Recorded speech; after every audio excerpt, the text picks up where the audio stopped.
and to protect myself from accepting importers who might be applying under the guise of being a craftsperson. Would you speak to that? I mean, the trade show business in general is about putting buyers and sellers together. Yes. And it doesn't make it matter where that product is coming from. We're just putting those two people together. We seem to be a small part of this business that really does care where that product is coming from. Yes, and we have our ways of knowing whether or not it's made in the USA or not. I'll be glad to share those with you. If we have questions, we ask for a 1040 form, your business, not a 1040 form, your business tax return, number one. Number two, most often distributors, if they are of any size, have a rating with Dun & Brad. We call Dun & Brad and we ask, what is the standard industrial code for this company? Dun & Brad is generous enough to give us this information without charging us the $80 fee for a full credit report. If the standard industrial code proves to be a distributor, an importer, or otherwise, we say, that's probably not our person. If it says manufacturer, ceramic manufacturer, glass manufacturer, jewelry manufacturer, then we're fine. But if they're buying and reselling, they have no business in our show. Do you do any other policing? I mean, I'm sure there's people in our industry that are doing retail that are doing both. They've got connections, they might be having import product made, bringing it in. Do you run into much of that? I don't run into much of that. Very, very rarely.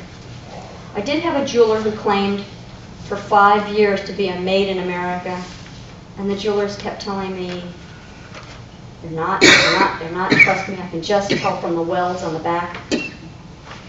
And that really wasn't enough for me to kick the person out. But when I came up with this wonderful little Dun & Brad idea, it solved all my problems. And Dun & Brad's a very easy place to check. You can also check the Thomas Register. Industrial suppliers, distributors are listed in the Thomas Register. There are a lot of places to check to find out whether someone is an importer or a distributor. What if they're operating under a parent company? And the parent company is listed with a DB. I want proof of ownership. When we go on when so often craftspeople undergo a name change of your company. Let's say you were S. Smith Ceramics, and all of a sudden you want to change your name to Sally Smith Ceramics.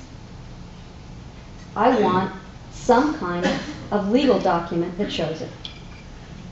Well, what if it's Joe Blow's studio, and he's registered with a DBA as Joe Blow Studio, but it actually is a subsidiary or a part of an American manufacturer. Yeah.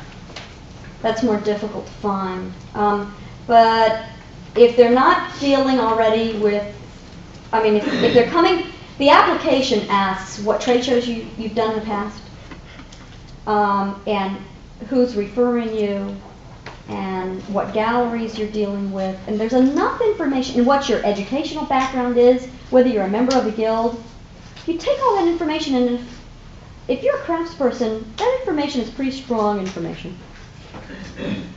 Generally, there are with some indiscrepancies in the application that question. Do you find that our arena, our customers aren't attractive enough to the large corporations to try to so-called infiltrate and do your trade shows? I mean, they already have. No, I have found craftspeople who grew to the point where they needed to start importing and having some things made overseas, especially their hottest item. I had a kaleidoscope maker who did that. And what happened in the end was that galleries started calling me and saying, I'm getting these made in Taiwan stickers that are on only this kaleidoscope. I'm still buying its one-of-a-kinds, but this little production kaleidoscope, every once in a while somebody's not remembering to take the sticker off. So not only are you policing, but our buyers are policing. Our buyers are policing. Yeah. It matters to the buyers that come to your shop. It matters to enough of them. Unfortunately, it doesn't matter to all of them.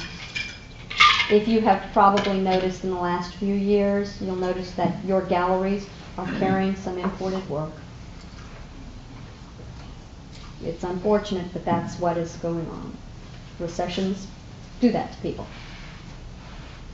So if you can encourage them in some way, shape, or form to maintain a made in the USA profile, it would be much appreciated on my part and your part too, I'm sure. We'll see what happens in the next few years. Yeah. Most of us probably here are here because we don't or haven't done trade shows, don't have much experience with them. Right. We do retail. Mm-hmm. Trade shows are set up and grouped more often than not, including your show, according to media. Yes.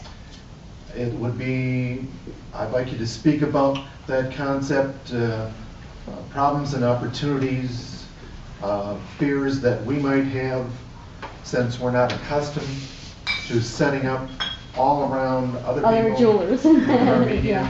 Yeah. The first year I did that, I had a couple of complaints from exhibitors, but I had a lot of applause from buyers. It's much easier for them to buy, and they really needed the organization that comes with being able to buy fashion jewelry separate from fine jewelry, being able to buy glass separate from clay. And they can budget mediums and categories and the way that they need to do that. And they can compare merchandise. And I think that that is an asset to the retailer. And I'm there to serve the retailer first. That's my job. If I served you first and not the retailer first, then the retailer may not come. So my first customer is the retailer. So Yes.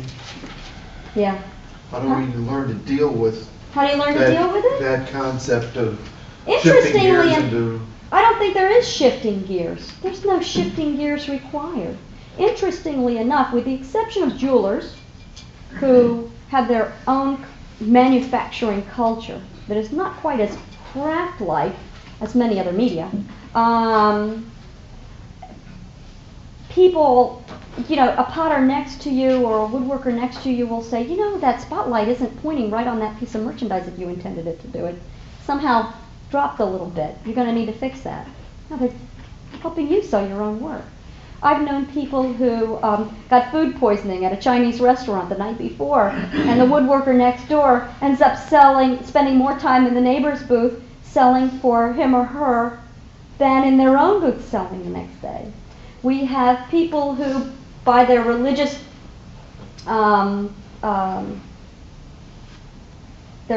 beliefs, cannot attend a show on the Sabbath, whichever is their Sabbath. And their neighbors, whoever they may be, point it out and ask the buyers, please come back tomorrow. I used to put these people next to people who they knew and were friends and knew that they would cover for them.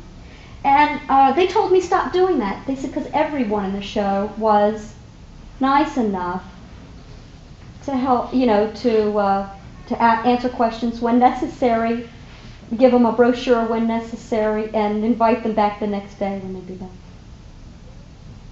It's a very different, like I say, we call ourselves an industry sometimes, but we're more a community than we are an industry, and we're a very giving one. And it's one reason I'm doing what I'm doing, and I'm not running gift shows or auto shows.